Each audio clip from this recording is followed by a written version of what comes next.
What's up guys, welcome to the video. Today I'll be walking you through what my workouts look like, and in the course of that, Timothy, one of my teammates here, will be asking me a couple of questions. Lots of things have been going on about weight loss, drugs, Ozempic, Mounjaro, surgery and all this stuff. We just want to put all things into context. My name is Dr. Etuket, and I am a type 2 diabetes expert. I work with people who have type 2 diabetes or who are at risk of it to help manage it without medication. So do it naturally and without doing things like starving and all those juicing and crazy stuff. Yeah. So why is weight important when it comes to type 2 diabetes? Weight is the number one modifiable risk factor for getting type 2 diabetes. Actually, people who are overweight or obese are 3 to 7 times more likely to develop type 2 diabetes than their normal weight counterparts. So that's why we'll be talking about weight. Yeah, so let's just dive into the workout. Normally what I do is I want to warm up before I get into whatever I'm going to do. So it's a rainy day here in Bugolobi. So everything here is raw, it's just like how stuff is, nothing fancy. Yeah, so my first exercise is pull-ups. So for warm up, I like doing a simpler variation. There's no need to go jogging and, going on the treadmill if you're warming up. No. Just do a simpler variation so that you warm up the muscle which you're going to work out.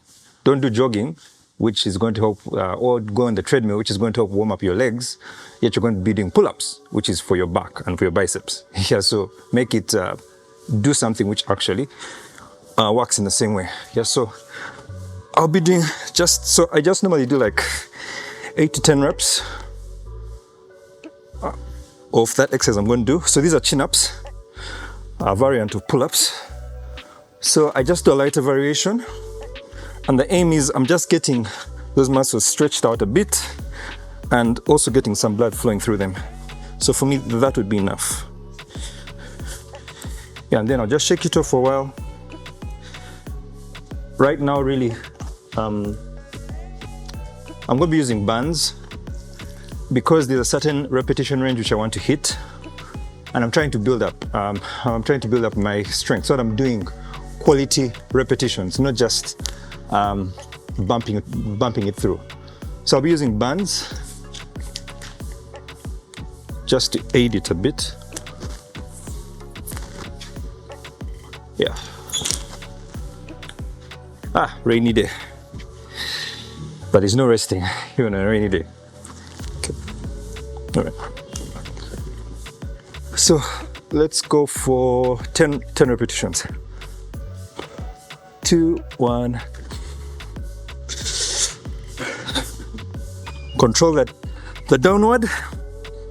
Pull up with force.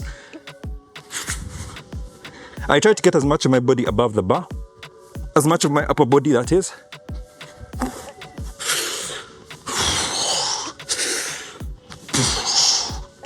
Two more. One more.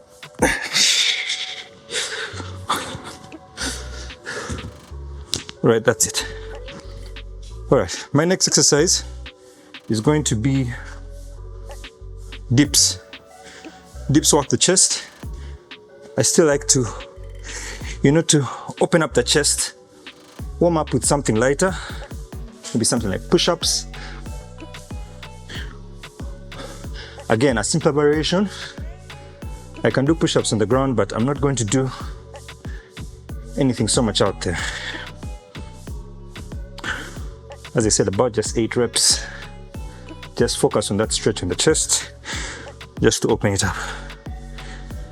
Okay.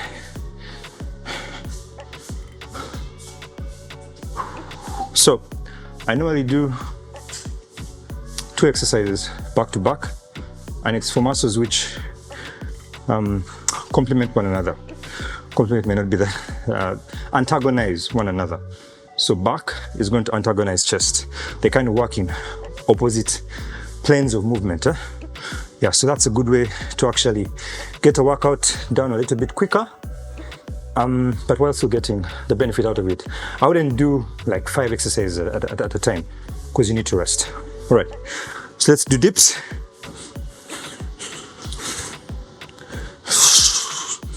Again, we're going for 10.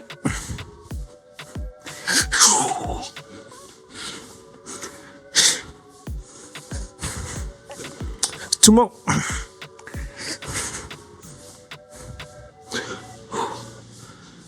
Yeah, so I've done pull-ups or chin-ups, and then push dips back to back. Then I'm going to catch a break. Maybe Timothy, we can get into one of those questions. Okay, here's a quick one. To what extent is being overweight a serious medical concern? And when does it move from being just cosmetic to a real health risk? Yeah, so being overweight. Now, one, how is overweight determined? The simplest way is using a certain assessment called the body mass index, BMI. So your weight, again for us who use the metric system, your weight in kilograms divided by your height in meters squared. So your height times your height. I am 1.74 meters. So 1.74 times 1.74. Yeah. So there are ranges for what the normal BMI is. So for the BMI, 18.5 to 24.9 is normal. Less than 18.5 is underweight. Yeah, so you don't want to be close to 18.5. You want to be a little bit, at least 20. I'd actually urge you 22, 23. It's not good again to be too small. Yeah, then body mass index of 25 to 29.9, that is overweight. And then 30 plus is obesity. Now, BMI is a nice starting point to assess metabolic health, but you want to go beyond that. Body composition of your weight, how much is muscle, how much is fat. Yeah, so if you're overweight or obese, and the reason is because you have too much fat on you, then there's a problem. There are several men, especially who lift weight and who do resistance training and they eat well. They may find themselves in the overweight range. So they may find themselves having a BMI of, say, 26. Remember, 18.5 to 24.9 is normal. So they may find themselves with a BMI of 26. It's just slightly into the overweight category. But when you do their body composition assessment, you find that it's because they have quite a bit of mass on them, but their fat percentage is actually normal. That's perfectly fine. It's unlikely for the everyday woman to be in that context. Normally a woman, if she's overweight, it's because of fat. First of all, estrogen makes them store fat, preferentially, whereas men who have testosterone predominantly are going to build muscle. That's why men tend to be leaner than women. Yeah, it's normally because of the hormone thing. Yeah, so for women, if she's overweight, it's most likely because of fat. So that said, if you're overweight and it's because of fat, that's a problem. Because first we store fat under our skin, but then if we continue to do things which make us store fat, that is predominantly eating the wrong type of food, and then eating the wrong type of food causes us to begin producing more insulin than our pancreas should be producing, and then that insulin is going to cause us to store fat. It does other things in the body, but one of the things is it causes us to store fat. First you store it under the skin, then you start storing it around the intestines, what's called visceral fat. So, and I like saying for men, what's what I've seen after doing this for close to 10 years, for men, if their bellies aren't flat, visceral fat is at best borderline high, but normally it's high. Yeah, so fat under the skin first of all, then you start storing around the intestines. Visceral fat causes insulin resistance, and then type 2 diabetes, high blood pressure, fatty liver, where you have excess fat in the liver, abnormal levels of cholesterol and triglycerides. And all these come with complications: heart attacks, strokes, risk of amputations, kidney failure, liver failure, blindness, mention it. Yeah, so I guess there is no point where being overweight because it's too much fat. There's no point where that's a good thing. Yeah, because ultimately, if you keep doing the things which got you there, you're heading to problems. Yeah. So let's just get into the next set. So that means BMI doesn't really tell the whole story. It doesn't. Yeah. So you don't want to be depending on BMI only. It's a nice starting point, but as I like telling people, the easiest, again, especially for men and women in their postmenopausal years, because premenopause, estrogen actually makes it less likely for women to store visceral fat. Testosterone actually favors storage of visceral fat. But postmenopause, in the postmenopausal years, the hormone profile of a woman changes. so her estrogen levels start dropping a bit. So because of that relative increase in the amount of testosterone, you'll find that they also have a higher likelihood of storing visceral fat and higher risk of these lifestyle diseases. So for me, the easiest thing, especially for men and postmenopausal women, if the belly isn't flat, that's already a sign that you need to start doing things. Your pressure, your sugar, one of them, your cholesterol, your triglycerides, one of them is at best borderline. Yeah, like you may doubt it, but trust me, I've seen it time and again. People walk in and say, no, I don't have any issues. I just want to lose weight. You send them for tests and you find things haywire. You understand? Yeah. So BMI, no. It doesn't tell the full picture. Yeah, but you start where you start. Start doing something at least. All right, another 10, 2, 1, let's go.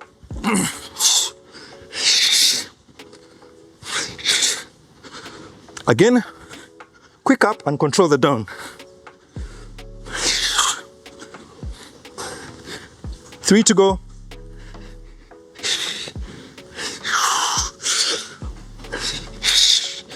One more.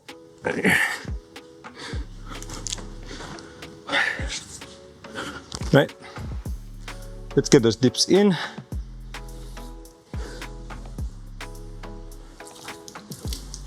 Again, I do them back to back, little bit of rest, just catch my breath, get back into it. Always try and go slow on the down to stretch the chest. 4 to go.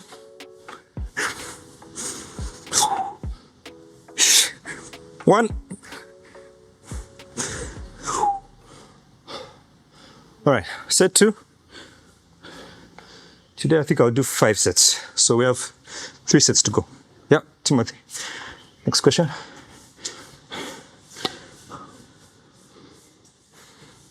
All right, so let's talk about surgery. First of all, is surgery a quick or even a quicker solution tackling overweight and obesity compared to a lifestyle change?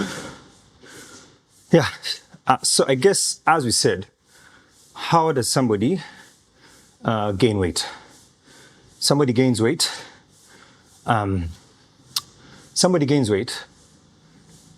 Again, predominantly, you're eating the wrong food, it spikes insulin, insulin makes you store fat, fast under the skin, then around your intestines, visceral fat, which causes insulin resistance, and then these diseases. Now, what's your reason for doing surgery? One, what are the types of surgery? There are several, I'll just mention maybe 1 or 2. But a common one is a gastric sleeve, where 60 to 70% of the stomach is cut, and then the rest is put back together. So you had a big stomach tube, let's call it, but then because 60 to 70% of it is cut, it becomes smaller. And the idea is that works in several ways. One, there are certain cells in the lining of the stomach which produce the hunger hormone called ghrelin. Now, that hunger hormone makes you feel hungry, like it tells you that you're hungry when you haven't eaten enough. Now, if you get rid of most of those cells which produce that hormone, that means you're less likely to feel hungry, which means you're less likely to eat. So again, those surgeries, again, it's unlike many of these other issues, many of these other methods of weight loss, juicing, doing lots of fasting, depriving yourself of food. They are premised on the thing that weight loss is just about calories in, calories out. Eat less, burn more. But it's hormones. I've already talked about insulin. There's cortisol. There's ghrelin I've talked about. There's leptin. There are so many hormones which come into play, which don't necessarily respond always to just calories in, calories out. But again, so here it's that you're eating less since you've removed most of the cells which produce the hunger hormone. So you're going to be less hungry and you eat less. Now, for the person who has been eating lots of food, doing lots of junk, eating lots of food, if they go and do this surgery, yes, them eating less may help them over time lose weight. But first of all, when you do that gastric sleeve, you don't lose the weight immediately. It's a thing of, it takes time now. The idea, again, is that it's making you eat less. And then you still need a couple of months for you to lose the weight. You understand? But the challenge is that operation hasn't dealt with the root cause. Why were you eating lots of junk and the wrong food initially? In my experience working with people, it comes down to two main things. Other things also. One, lack of knowledge. Many people think that they're eating right, and yet they're not eating right. And I tell people that this thing of weight loss is science. What do I have? This is the closest thing I have. It's quite clunky, but you get the analogy. I wish I had something smaller. It's science. If I have this belt, if I let go of it, what happens to it? It falls. Why? Gravity. Science. Yes, you guessed it. Weight loss is really science. You get it? So if you're not losing weight, but you're eating well, you're not eating well, even if you think you do. So lack of knowledge, and then also lack of discipline. Let's face it. You understand? Sometimes you actually know I shouldn't be eating that cake or that what, but you go and binge it. Yeah, so that is just lack of discipline. Doing the surgery isn't sorting that out. So that means even when you do the surgery, assuming you begin losing weight, even when you lose the weight, or as you're losing the weight, if you don't work on the behavioral, psychological, emotional drivers, disciplining yourself, getting the knowledge, learning, you're going to put that weight back on. But the problem now is you'll have a smaller stomach, and that can't be reversed. Do you understand? Like, it can't be reversed. The stomach cannot gain back its size, which actually comes with side effects. Yeah. That part of the stomach. Yeah. So you said they cut out 70% of your stomach. Yeah. That sounds dangerous. Yeah, it does. And let's just go to the next step, because again, remember, we are integrating exercise and the learning. So I must not rest too much, because then the exercise will not be effective. So let's do another set. We'll come back to that. What's the danger in reducing all that amount of volume in your stomach? Okay, 10 reps. Let's go.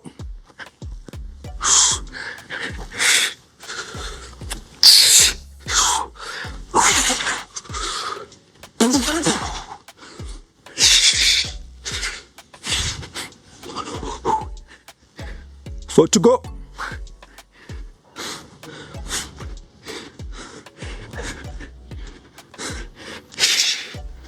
Woo.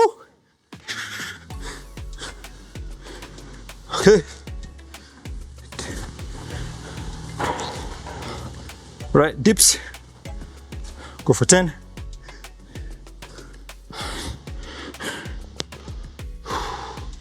In 3, in 2, in 1. Let's go.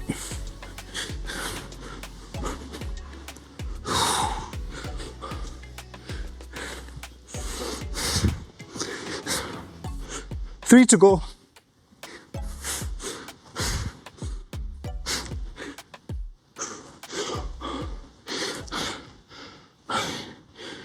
Whew. All right. So cutting that size, cutting out 60 to 70% of your stomach. First of all, any operation comes with risks. Risks, side effects of the medication, particularly the anesthesia, which is used. You can die. Like, that's a risk. That's why you sign documents. But again, whenever somebody cuts you, there's a risk of bleeding.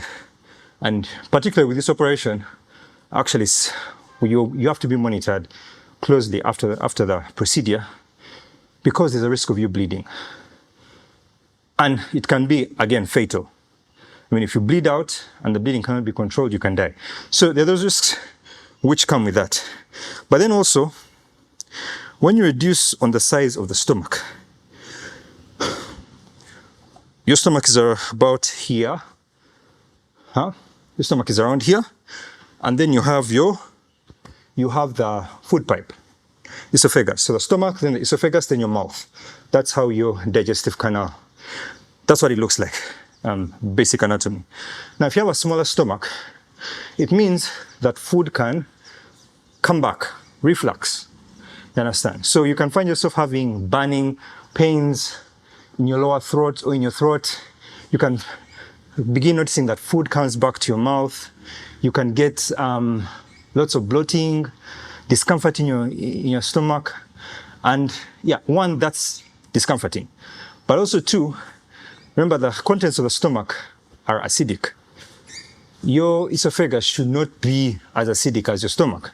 That acid can corrode, cause inflammation in your esophagus and also in the upper part of the stomach too.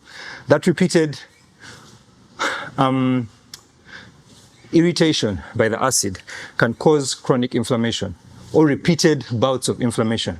Whenever you have inflammation happening to a certain body part frequently, you put yourself at risk of cancer of those cells later in the future. So you're at risk of throat cancers like the esophageal cancer and other cancers. That's a potential risk later on in the future, coupled with the discomfort which you already have. Then also too, if you're not eating enough, that means you're not also eating enough nutrients. There's a high chance you're not going to be getting enough nutrients, especially some of these micronutrients like the vitamins and minerals, but also general food, your carbohydrates, your protein, your healthy fat. Since you're not eating, your stomach is smaller. You're not eating enough, so you put yourself at risk of certain malnutrition-related disorders due to not getting enough nutrients. But one important nutrient which you're looking at is vitamin B12. So you have this thing, this molecule or whatever you'd call it, which is produced by a lining of your stomach. It's called intrinsic factor. Intrinsic factor helps us absorb vitamin B12. Now, if intrinsic factor is not being produced as much because you've cut away 60 to 70% of the stomach, you won't be absorbing vitamin B12 also adequately. And that can put you at risk of you can begin getting certain symptoms which are related to B12 deficiency. You can begin getting certain nerve-related symptoms, paresthesias, tingling and feelings of numbness, burning pains. Those are signs that your nerves are being affected in some way. Yeah, and lots of other issues. Yeah, and I think that for me the thing most about the surgery, of course, there's the gastric. You can put the band like the balloon. That's another way, but again, it still works in the same way. It reduces on the capacity of your stomach. Therefore, you feel less hungry because you feel satisfied more often. Since you have a smaller stomach, it fills up easily, so you feel satisfied. So you don't eat as much. The whole issue for me around with the surgery is leave the side effects aside. It's not addressing the root cause. Guys, the root cause is the wrong nutrition. And to start with, before even the wrong nutrition, it's either lack of knowledge or lack of discipline. If you don't sort those out, the problem is going to relapse. Like, it's going to relapse even after you lose weight. I've seen people who do these procedures and then you look at what they're eating after, and I'm like, it's only a moment before they find themselves back at being overweight or obese. The weight comes back in the period of months to years, and worse still, you normally put on more weight than you were before. So if you started this whole journey at 95 kilos, there's a high chance by the time you've had that rebound weight gain, you'll be at 100, at 105, and so on. Yeah, and also the fact that you're reducing the capacity of your stomach to take in nutrients. These people end up normally being on nutrients supplementation for like the rest of their life. So you're taking lots of pills of supplements and what to supplement those micronutrients which you're not getting. I mean, and yet you could just learn how to eat right and not have to take these pills. Like, we don't recommend any pills for our clients, no supplements. Like, I mean, there's some supplements if someone asks, doctor, can I get maybe supplements for omega-3 or collagen?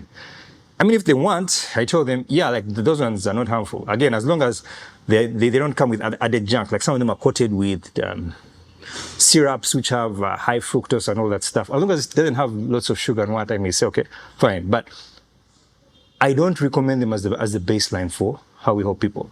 We just get people to eat normal food. If you're eating healthy food, you actually get, I would actually urge you get basically close to 100% of any nutrients which you need, and anything which you may be missing out on, it's not a game changer. One thing I see repeatedly with people is they focus on the teeny weeny 1-2%. So they say, no. I read this research that when you use Himalayan salt, it does this. But then you look at what are they doing? The 98%, sleeping well, optimizing their sleep, eating right, doing the right kind of exercise at least twice a week. They're not. But they're focusing on Himalayan salt, they're focusing on supplements, and you're not doing the 98%. This 2% is not going to do anything much for you. Yet you can do the 98% and not do this stuff, and you're perfectly fine. Yeah, so major on the major, minor on the minor. All right, let's first get into the fourth set. Well, you get the other question. Fourth set.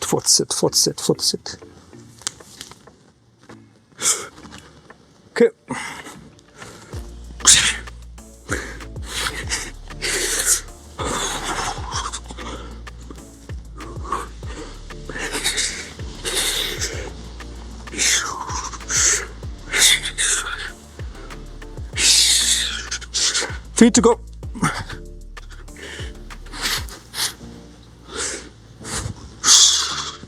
One.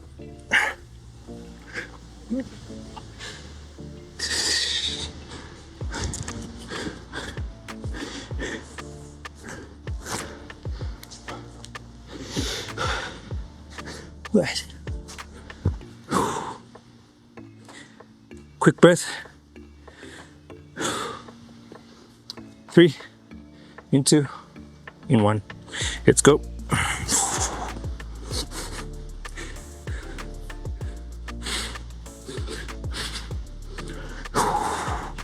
Five, in 3. That's it. All right, Timothy, what's the question? So, probably a bit related to what we already discussed, but so 5 to 10 years from now, or from when the person does the exercise, what does success look like in the long term? Again, it's the context. If you've been eating lots of food, not controlling yourself, eating lots of calories, wrong food, you do the operation, and if you're fortunate enough to correct, to begin learning the right type of food, to begin getting yourself into some kind of accountability routine, discipline, something to enforce discipline. So that could be working with a coach or something like that. Then it means there's a chance that yes, you can start losing the weight. And again, as I said, if you work on the root, knowledge, discipline, you can actually keep it off. The only challenge is, as I said, is like if it's with the sleeve, the stomach cannot come back to normal size. If it's the balloon or the band, it can be removed. You understand? Of course, leaving aside the discomfort which it caused you, and then the money which you spent, which you're now reversing, which I see with several people. They go and have the band removed. Many of the people who I talk to say that they had the balloon put, but then they have it removed after some time because of the discomfort. Yeah, so that's the advantage, at least of that one. It can be reversed. So if you can work on the knowledge and the discipline, you can go on to have long-term success. Only issue is that you inconvenience yourself, which I would say for nothing. Because again, it's science. Just learn the right science and you'll find that losing weight is super easy. Like it's actually, and you may not believe it, but it's easier to help a person who's 100 kilos, who decides, I'm done with this.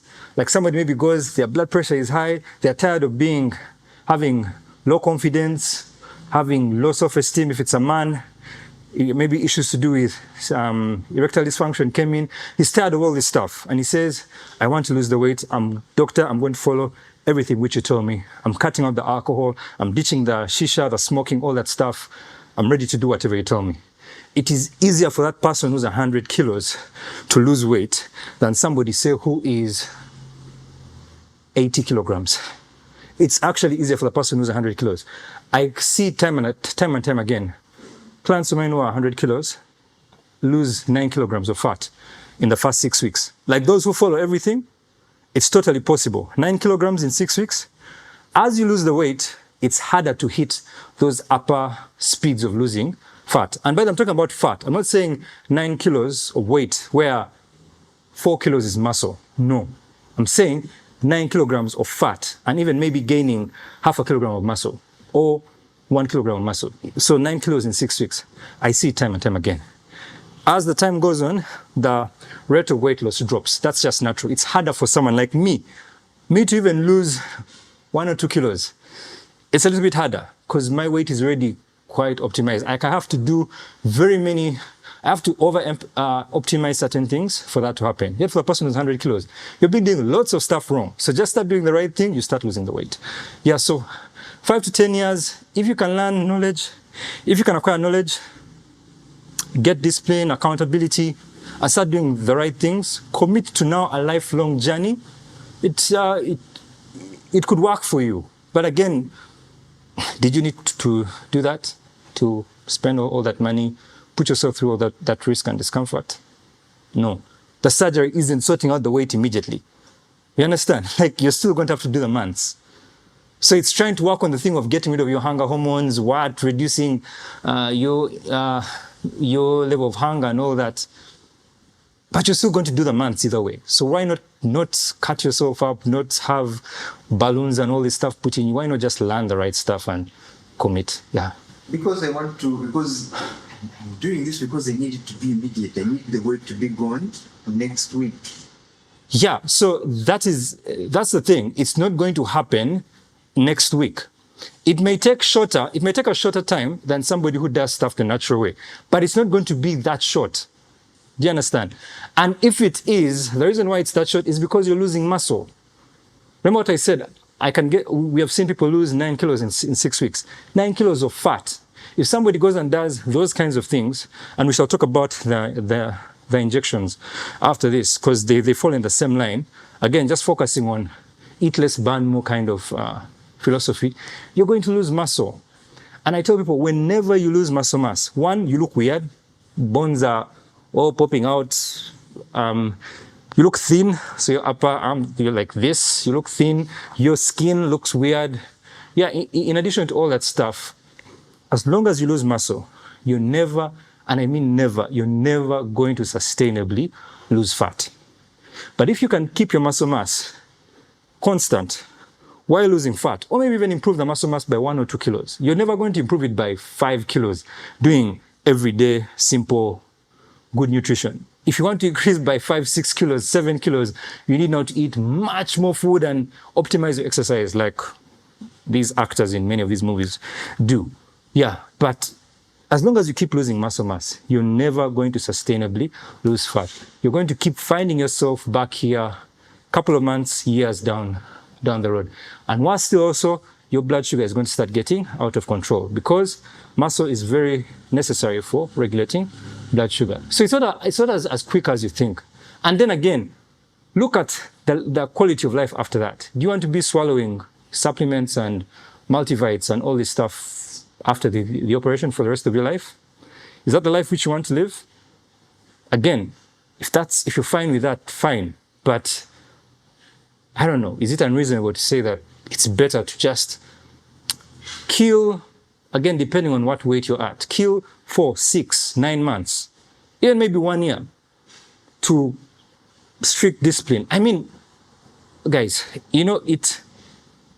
it's difficult sometimes when I'm sitting with people. We work with, many people we work with are like executives and managers and what. And these are people who are really accomplished in their fields. But you find some of them who, they're so accomplished in their fields. And I ask them sometimes, how did you get to where you are now? And he's like, no, like it was discipline. Like it was discipline. I did not take no for an answer, not even for myself. You know what? I commit to strict discipline. I do all this stuff. And I'm like, How is this different? Is it unreasonable to say that your life, which has helped you accomplish all these things, is actually more important than all this? Without this life, could you accomplish all that? And only when maybe many of them get back thinking and they say, you know what, doctor, let's do this. Yeah, and that's, for me, that's the kind of person who I know without a shadow of a doubt, I can help get results. But as long as you're still on the fence, I normally actually warn you in advance. I say, no, maybe you shouldn't do this now. Yeah, it's these guys, life is more than making money and all that stuff. Like, for me, it's really about impact. And I'd rather, if you're not yet ready, there's free content I have out there, first go and watch that stuff. But when you come, our greatest joy here is when somebody puts in the work and 4 months down the road, 6 months down the road, they're a different person. That, I tell people, even if I'm selfish and I'm thinking about money, you're going to give us referrals. Like, you don't even have to record a video for us. You're going to go and tell your friends, guys, I went to those guys and those guys helped me out. That's even if I'm being selfish. But honestly, the reason why I left work when I didn't know how I was going to grow a business out of teaching people how to live healthy. Honestly, I didn't know how. But one thing I knew was I was tired of chasing money. Like, I just wanted to do something which was worthwhile. And for me, what's worthwhile is guys getting people's lives being changed, like, genuinely. Yeah, so, yeah, like, choose.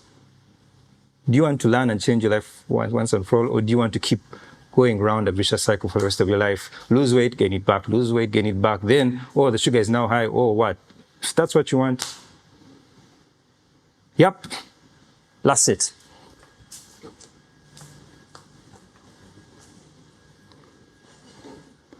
That's it. Let's try and hit failure, or close to. Let's use the other leg this time. Just to balance out the body. Let's see, I don't know, can I hit 15? Oh, can I hit 15? I don't know. Let's see. Ha.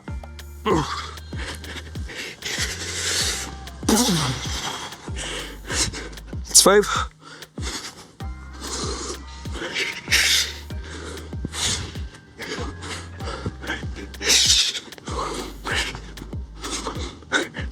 That's 10.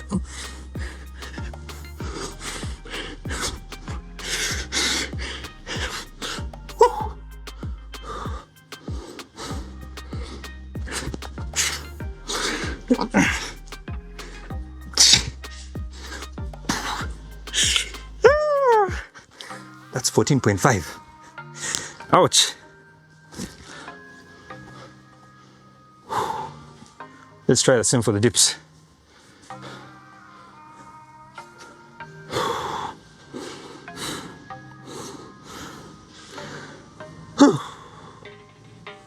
Catch your breath.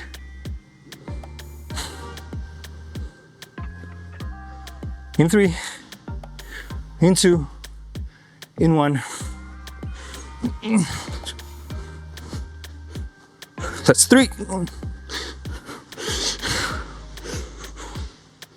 6. 9. Focus. 12.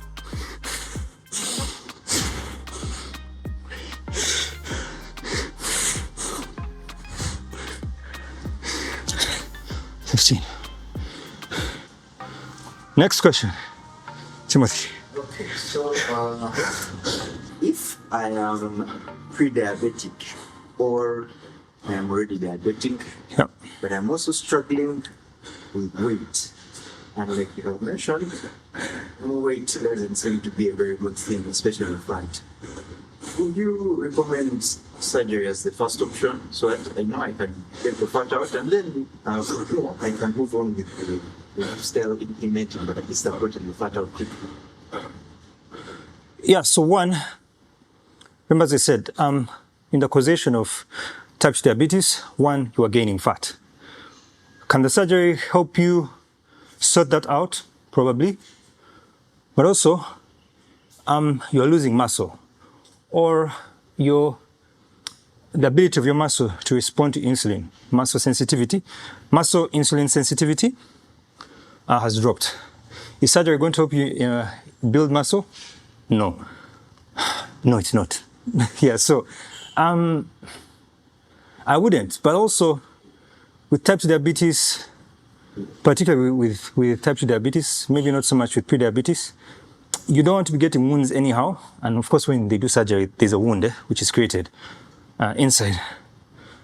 Because healing can be a problem because high blood sugar damages blood vessels and what. So that's something which impairs recovery of wounds. So, and that's why before you get into an operation, if you have type 2 diabetes, they normally want to get a good control of your blood pressure, of your blood sugar in this case, particularly. Yeah, so I don't know. I'm just all about dealing with the root of the issue. I'm someone who, right from primary school, like my classmates may know it, and I'm sure many of them got angry when I would do those things. But I'm someone who just used to keep asking questions, why? And sometimes the teacher would get annoyed and think this person is being stubborn. And I'm like, I'm not being stubborn. I just want to really understand why. Because I'm someone whose brain cannot shift if I don't see reason in doing something. Yeah, like I'm not, fine, you're telling me to do this. And I guess that's one thing which really disturbed me, I guess. Around that time when I started doing this kind of line of work, people say, but are you a doctor anymore? You no longer do doctor. And I'm like, no, I feel more of a doctor now than I was before. Because now I'm not just pumping diabetes medication down people's throats. We're actually reversing type 2 diabetes in these people. And they're getting off their medication. And now we have people who 6 years down the road, they are even better than they left us 5 years ago, 6 years ago. So I feel more of a doctor. Why? Because I know, like, I don't think there's a doctor who doesn't go to medical school because they honestly want to help people. They want to save lives. Yeah, I feel like we are saving lives more now. And I feel if more people could get, more emphasis could be put into educating people rather than putting out drugs. Yeah, it would be so much more better for people. Yeah, so I'm always about, why are you doing that? Why are you doing that? What's the reason? What does that do to you? Is that really what you want? Yeah, and then if your answer to all those points in the direction of, yeah, let me go and do the surgery, then please be my guest. But 9.5 times out of 10, I'm sure the answer will be, no, I think I should actually deal with the root causes. Yeah, so I'm just about dealing with the root causes. So you're never going to find me okaying surgery. Yeah, especially like a gastric sleeve. Maybe putting the balloon, I would not okay it, but if someone did it, at least it can be reversed. Yeah. Can I get some water?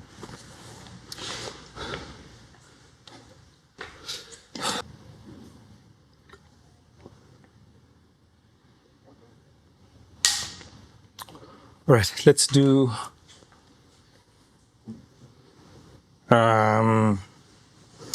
Rose.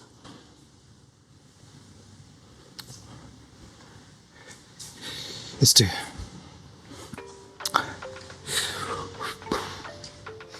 Don't know if I'm ready. 3 sets.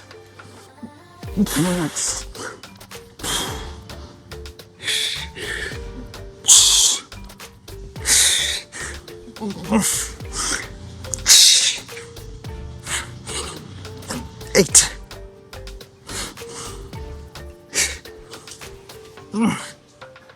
12. 15. Push-ups.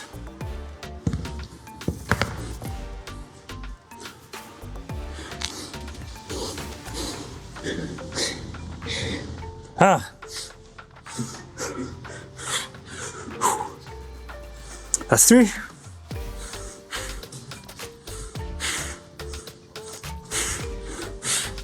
7.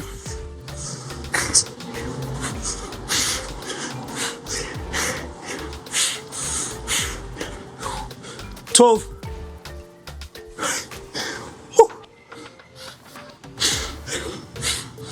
15. Yeah. Next question, Timothy. Okay, so moving on now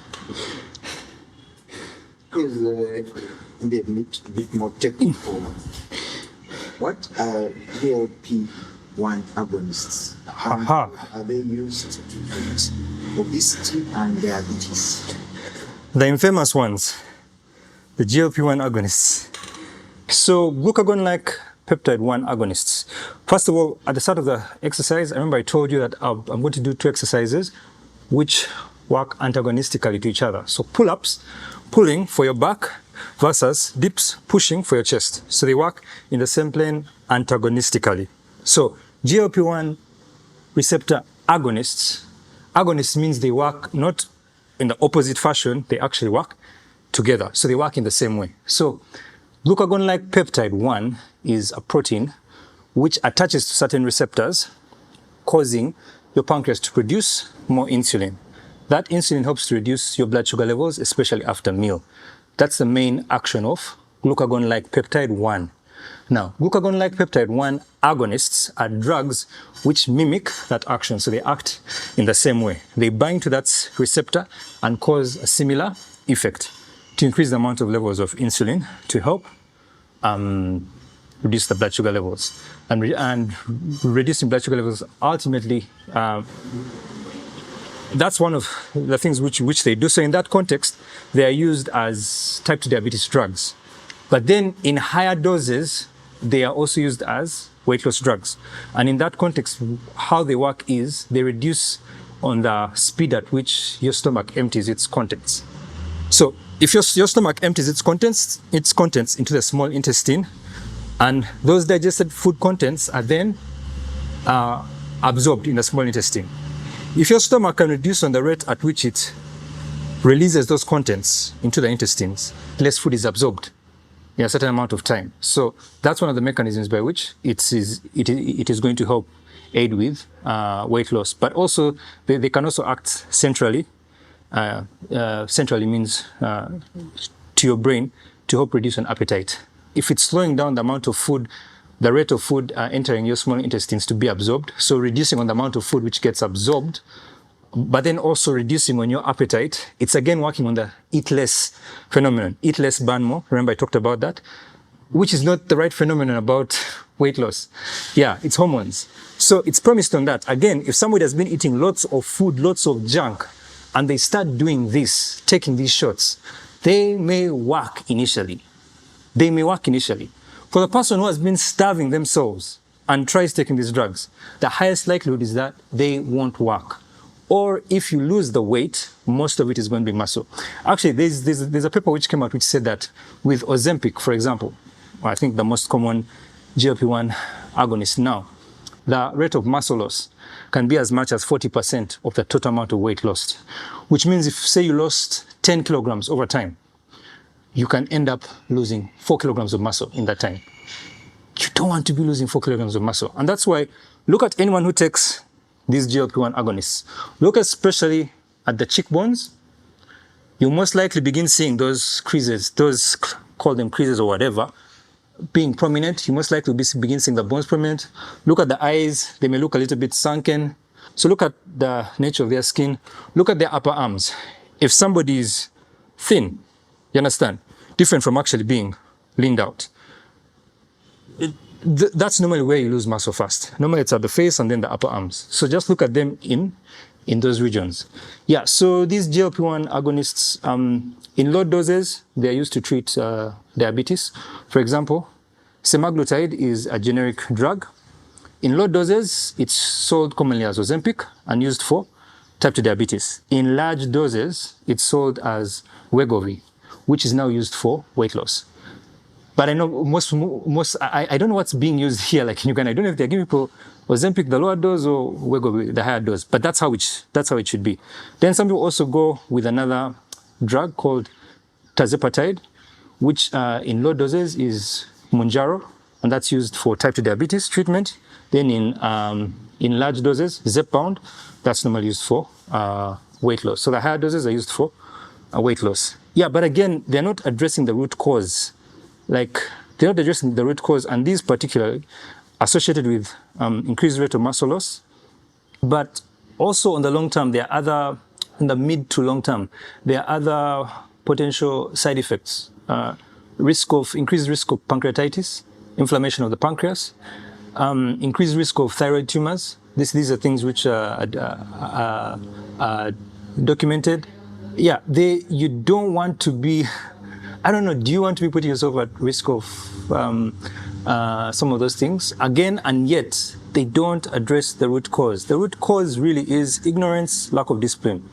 And then that spills over into you not being able to eat the right food. Yeah, so plus, I mean, the other thing, some people get a reaction again at the injection site to the injections. Those may be a little bit lesser of side effects.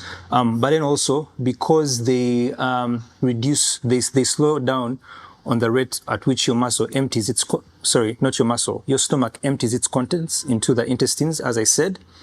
So you begin getting gastrointestinal symptoms. So nausea, bloating,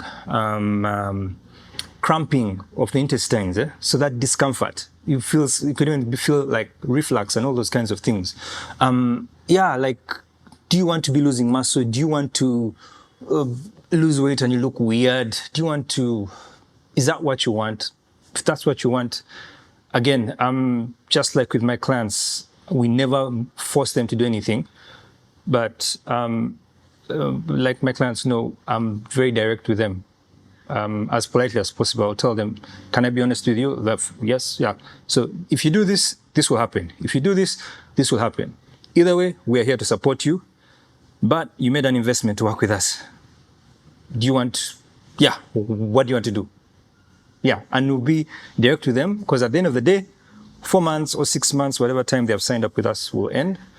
And if they have been doing things which we didn't tell them to do and they weren't getting the results which they want, I feel bad because you don't make progress, yet the system works. But on your part, you wasted time, you've made an investment. You also lose. Yeah, so choice is yours. Another set first. Let's go. I want to try something different. The rows.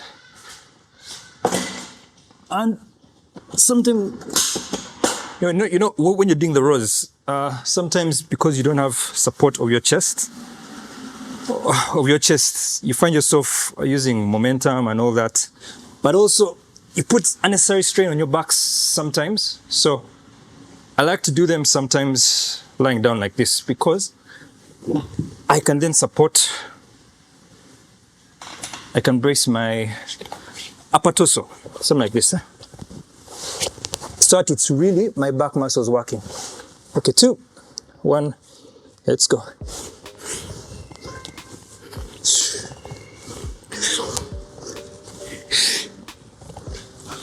So my back is safe, but I can still lift heavy. That's 10. 3 to go.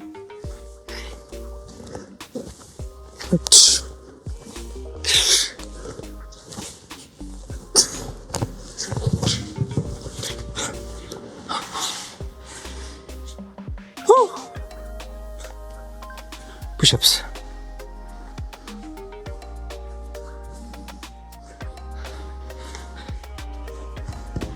So I like doing deficit push-ups. Deficit means there is a deficit to the ground. So that helps me get a better, deeper stretch in my chest.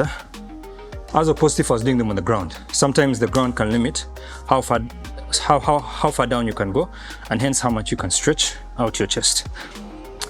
The better the stretch, it normally results in better muscle stimulation, better muscle growth. 2, 3, 15.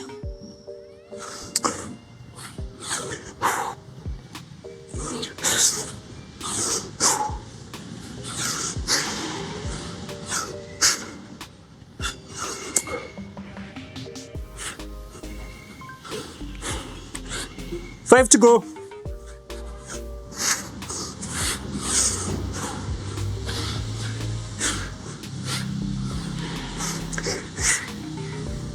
Do one more.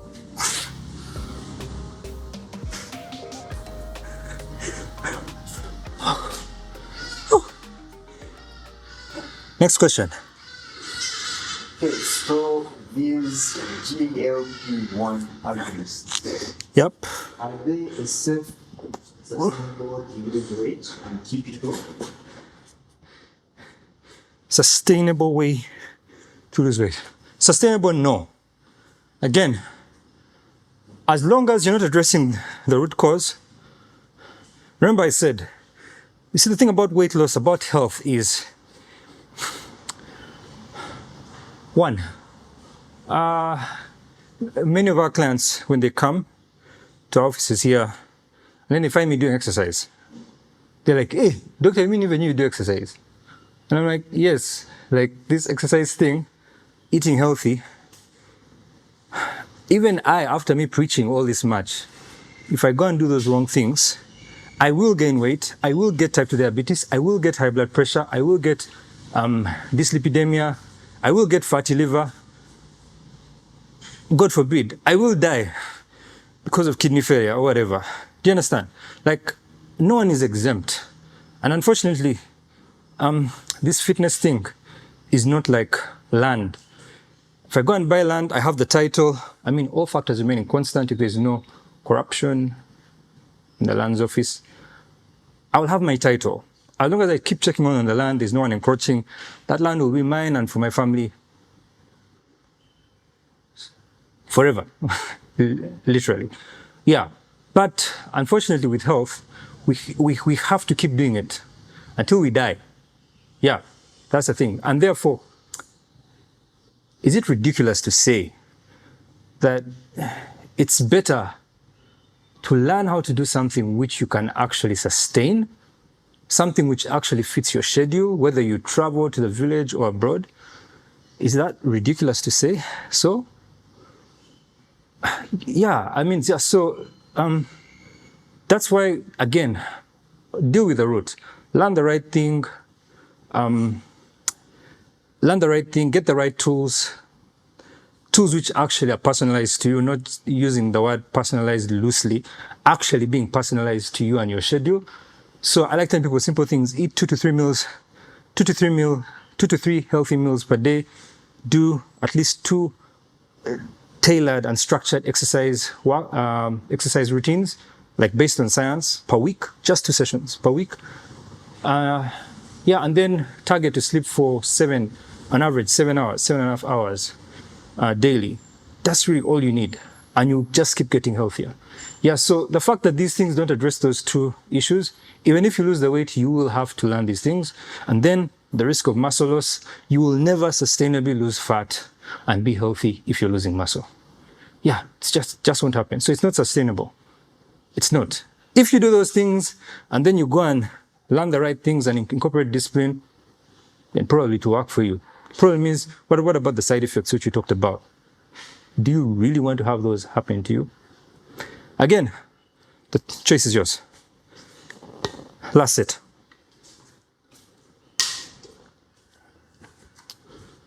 Last set. Maybe I challenge myself. Let's do push-ups fast this time. So I like doing the pull exercises fast because for me, it's my weaker spot. It's good such exercise with your weaker movements. The ones where you're not so good, do those fast when you're still fresh and strong. Yeah, but just for last set, let me switch it up. Challenge my back a bit. In 3, in 2, in 1. Let's go. Whew.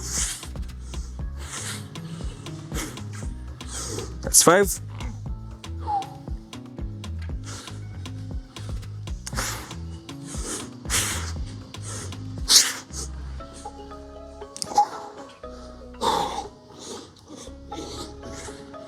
Four to go.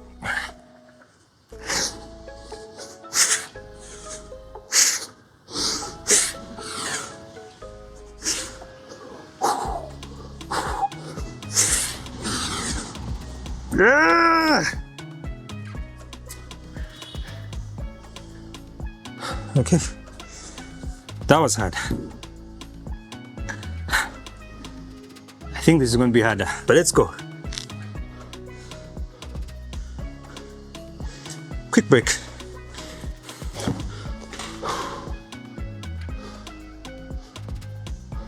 So this is another good thing about lifting weight.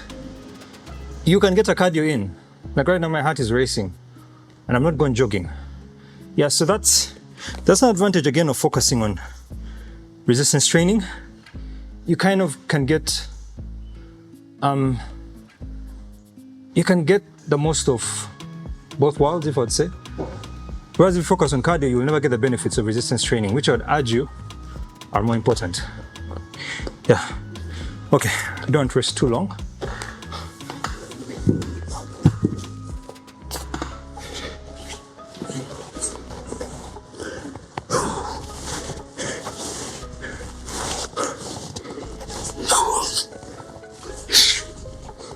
So I'm pulling to my hips to activate the back muscles best.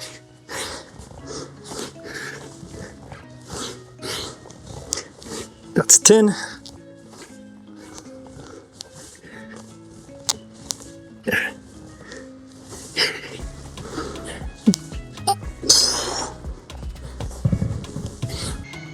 Okay, next up, bicep curls. I will do with an incline.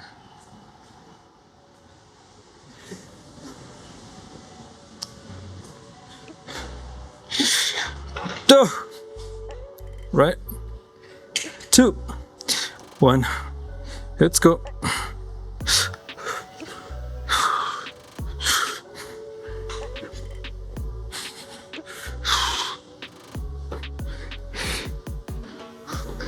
That's 6.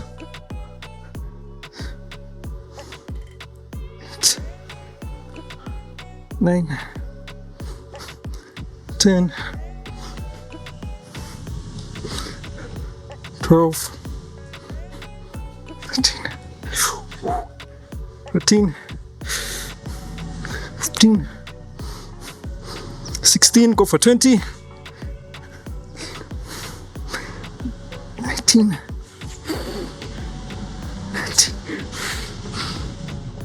20.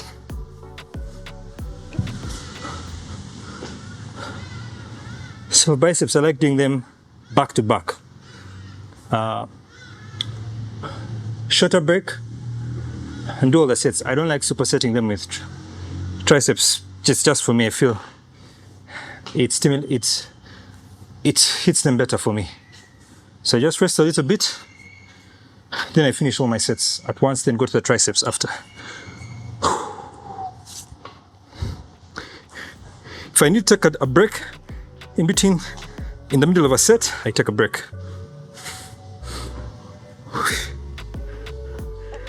And for me, that applies to most of the smaller muscles. So even calf muscles, if I'm going to train them, I do the same.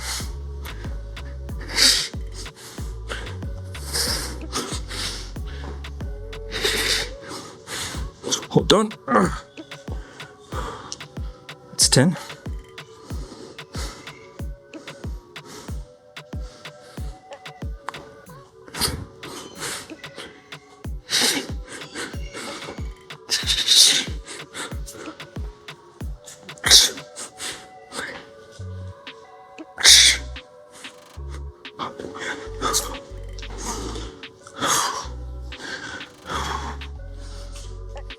I have to go.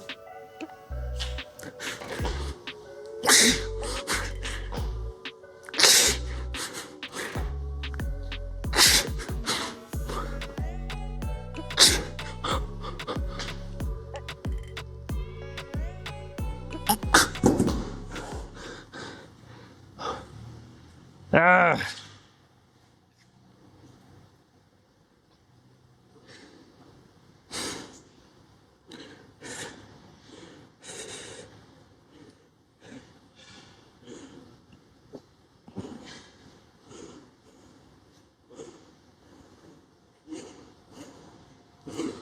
Ah, I want to do one more set. Let me go lighter. Hope Hope I don't regret this. Let's see.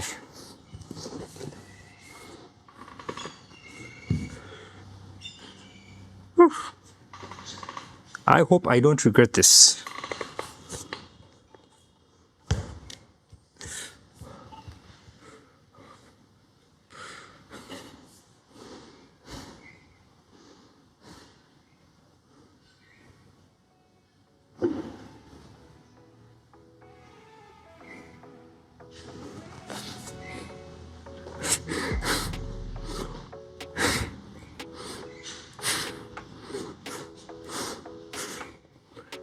It's 5, 6, 8, 9, 10, 11,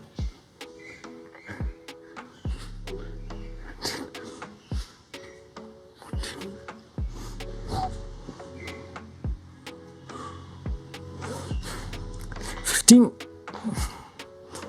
16, 17, 18, 19, 20. Okay. Woo. Ask the question. Okay, so now, what role does that actually play, both with and without surgery in long-term treatment?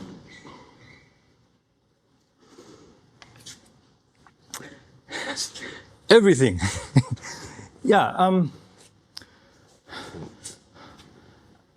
I teach a 3-step system to lose fat, normalize your blood sugar, blood pressure, cholesterol.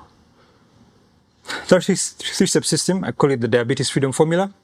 So think of a triangle. Bottom is burn fat, then build muscle, then boost your recovery. Burn fat, you're going to eat to burn, not starve to burn like many people are told to do. Do lots of fasting, juicing, and all these things. Take those drugs which reduce your appetite so that you don't eat as much. Yeah, we don't teach that. We teach you to eat to burn. Eat the right food. It will balance your hormones in the right way. It will reduce insulin levels, reduce cortisol levels, and that's the environment which you need to burn fat and to build muscle. So if you follow the science, nutrition plays every role in sustainably losing fat because it's the root cause. So eat right, you drop your insulin levels. It's the only way you're going to really drop your insulin levels. So that's the only way you're going to sustainably and scientifically and safely and in a healthy way lose fat. Yeah, so nutrition plays everything. Drop insulin, start burning the fat. And then you're eating right, you're eating enough protein, healthy fat, you're building muscle. Yeah, so that's the only way. It's nutrition. Nutrition is the core. So it plays each and every role. Yeah, and you honestly, you are doing yourself a disservice. You're wasting time, energy, resources if you're not investing in learning how to eat right and eating local food, no random superfoods. Ooh, wooey stuff. Yeah, nutrition is everything. I couldn't say it anymore. Next exercise. Let's do some kind of skull crusher, tricep extension thingy. Just use this to keep this stable. Just use that normally to keep that stable. Let's get the shoes off. We use 7.5, so we're going to use 10. Woo! It's going to be bloody. Okay, triceps.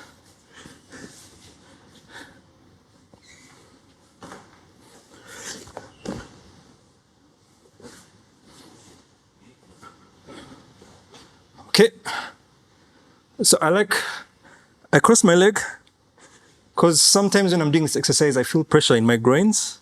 I don't get an inguinal hernia here. Yeah, so I just do that because I notice that it kind of closes that off and protects that region. Then I like tucking in my abs. I feel it better when I lift my head off the bench I feel my abs are engaged, but I feel like my triceps is engaged too. I'm able to get a better stretch on the tricep at the bottom. It's 12.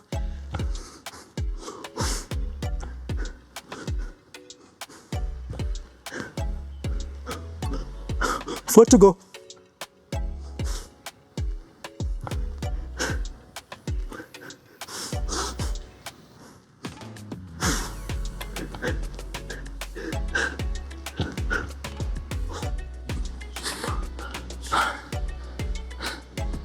Normally switch and also switch which hand is on top of the other. So it was like that at first. I'm going to put my right hand on top. Get a bit of a break. Okay, next set.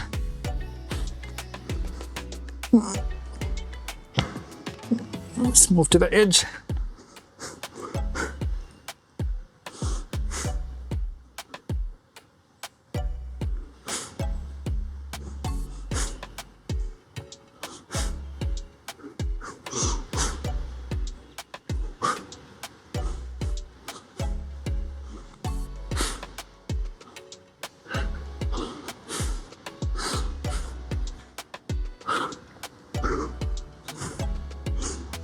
$14.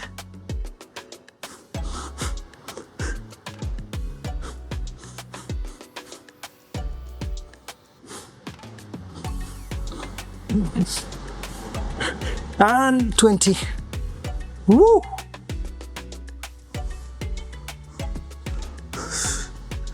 Quick break.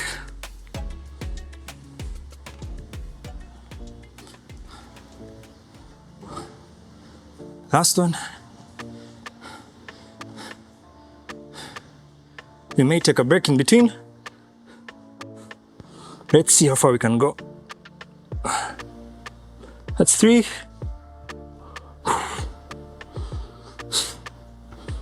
That's 6.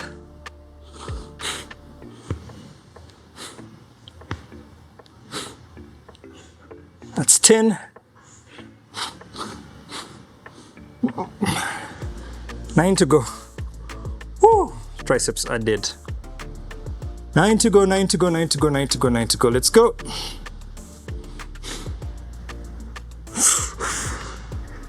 That's 2. Let's go.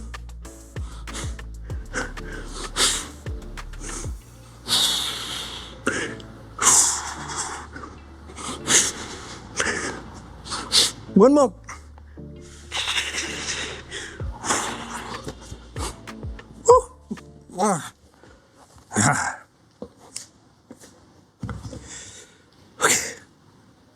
Okay. Do something quick for the legs. And call it quits. Woo. Okay. Question. Give me a question. If you had a family member struggling with weight, what would you advise them to do first? Aha. First of all, with family, it's tricky, just like anything. Especially when they know you as the last born. They saw you in diapers. They saw you running around naked, doing all sorts of hopeless things. Yeah, it's tough. So, one, I guess I wouldn't rush to give unsolicited advice. But if an opportunity came for me to say something, one, it applies to anyone. They have to want it first. So if they honestly come out and ask, what can I do? Just what I've told you. The simplest thing I would start with doing is, before doing exercise, I would just cut out the sweet things. That's the first thing which I'll deal with. I'd cut out the sweet things. When it comes to nutrition, I'll tell someone, cut out the sweet things. Then 2, stop doing deep fried carbs, so chips, pilau. So whenever you're mixing carbs with fat, so even if it's not deep fried, carbs and fat. So stop eating bread with butter and margarine, lots of margarine and what. Anything mixing fat and sugar and carbohydrate, I would say cut that out. And then I'll tell them to make sure that for every meal they're having some form of animal protein for breakfast, lunch, supper. Yeah, and stop missing meals. So cut out sugar, so sweet things. Take out sugar, take sodas, get all that stuff out. 2, stop mixing carbohydrates with fats. Worstly, if you're deep frying them, the chips, pilau, I've mentioned that. Chapatis, like, those really juicy, oily chapatis, like, cut that stuff out. 3, make sure you have protein, at least for each meal. And when I say protein, I'm talking about animal protein. Again, talking about vegan and vegetarian, that's a whole topical discussion, which I'm glad to have another time. But yes, have some animal protein for each meal. Stop missing meals. Yeah. Once you're doing all those and you're eating the right food, don't miss your meals. Yeah. Have breakfast, have lunch, have supper, and at least split those meals out at least 4 hours apart. Yeah. Don't eat anything less than within 4 hours. But if it's healthy food, you'd rather eat the healthy food than miss the meal. Yeah. But try to space it out every 4 hours. For me, if you started with that, you'll notice that your sleep will be much, much better already. That means you're at least improving your nutrition and your sleep. You'll already begin seeing certain gains on your weight. Then you can bring in the exercise. Lift weights at least twice a week. I've showed you what a sample workout can be. Of course, my legs tend to respond quite quick to exercise. So it's not my weak part. It's the upper body. So I devote more to that. So you could also just play around with your workout in a similar way. If legs is your weaker part, do a little bit more exercises on that side of things. Yeah, that's what I would do simply. That's what I would tell them to do simply. And then, if symptoms persist, seek advice. Yeah, you can always now come in for something much more personalized. But if you just start doing those, most people are getting those 4 or 5 things I've mentioned wrong. Start correcting those and you'll be on the right path. All right, let's do just some quick leg. So we do the legs. Oops.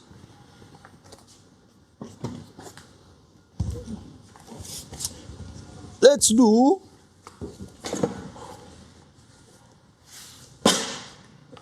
some 2 sets of goblet squats. Battery's gaming. Battery's gaming, being told. All right, so let's do this.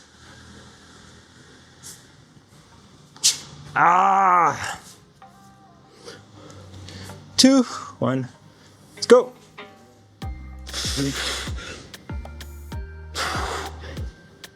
Keep the chest out.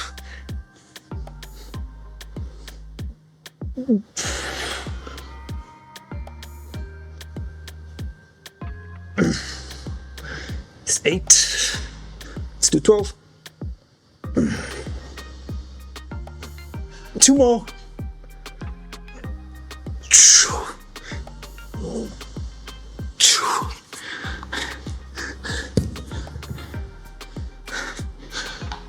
Let's do some calf raises.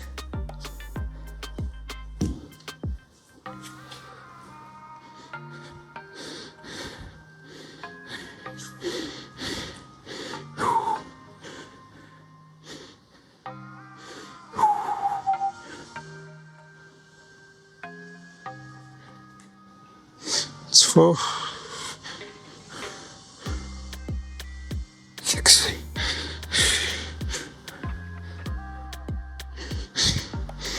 I pause at the bottom, then squat up. 5 to go.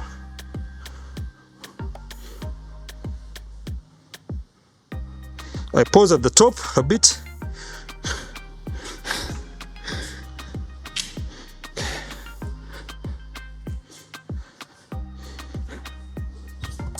Yeah, so for me, just doing even 2 sets sometimes with the legs, I get a lot of soreness. Soreness is a good gauge as to how many sets you should be doing, the volume of exercise you should be doing. So, I mean, I can do like this 5 sets of the pull-ups plus 3 sets of the rows, still working the back. So that's 8 sets of back. And my back will not really be sore. That means I had capacity to do more sets. But for the legs, just 2 sets many times, I'm sore already. So I don't need to do more than that for me, for my goals. And then I also live in a flat, and I'm like on the 2nd floor or 3rd floor. So I'm always carrying things up. Groceries, what, babies, the wife, I'm joking. Yeah, so I do enough leg exercises. No. Like, I don't need to do too much here. All right, 12 reps, let's go. 2, 1, let's go.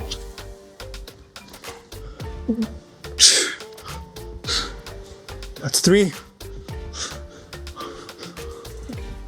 Control. Focus.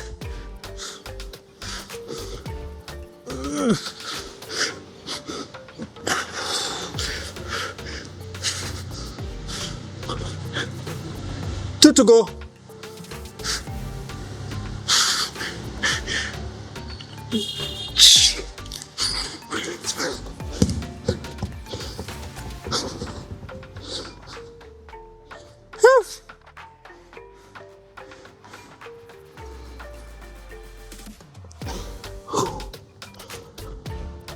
Let's finish up.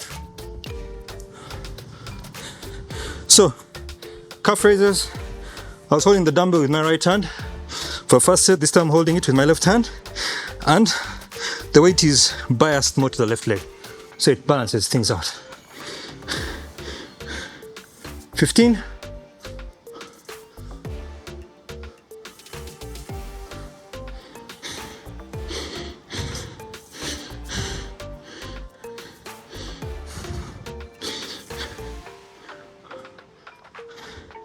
5 to go. Focus. Let's do one more. That's it. All right, so that's the workout. There's no need for stretching after this. No, don't stretch. Keep the lactic acid in the muscles. I recommend, if you want to stretch minimum 12 hours after the exercise. So if you work out in the morning, you can stretch in the evening, but you can just let it go. Just go and eat right. Like right now, I'm going to have a good meal, some protein. I've been drinking water with some electrolytes. By the way, no need to spend a lot of money. I'm honestly using ORS. I'm a dad. I have a lot of ORS at home for my children. Yeah, I literally just use ORS in water. I've noticed like those electrolytes, they're good enough. Like, I get a pump, I get like going. Yeah, I get the energy, I get the drive. Yeah, there's no need to spend too much money on lots of things. If you have the money to do that, well and good. But ORS works just fine for me. Hope you guys enjoyed this. In case you did, you found value in this, subscribe to the channel to make sure that you don't miss out on any other video just like this. And if you feel that, you know what, I've done all that stuff, I need help, you need accountability, you want to work with somebody, there's a link in the description. Want to learn how to work with me, click the link and follow the instructions, fill in a brief application form, and let's have a brief chat and see if it's a good fit for us to work together. Once again, Dr. Etuket from Team Health Hub, helping you take control of your blood sugar and master your peak energy. Take care. God bless. Bye-bye.